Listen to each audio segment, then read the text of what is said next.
喂，喂，你在干嘛呢？我才接电话。我看电视。怎么了？赶紧过来接我，外头好冷啊！好的，马上过来啊，马上过来。快点。知道了。要想当大哥，那必须要有一部大哥大，能配得上听着华丽的开车，整个人都升华了。带他出去，还找一个倍儿有无聊还能听广播。Nice， 这玩意儿其实是个蓝牙音响，这感觉不就来了吗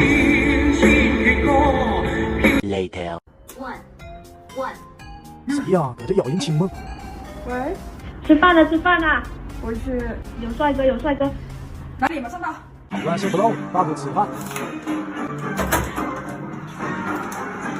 抖音上买的大哥大终于来了，好多功能，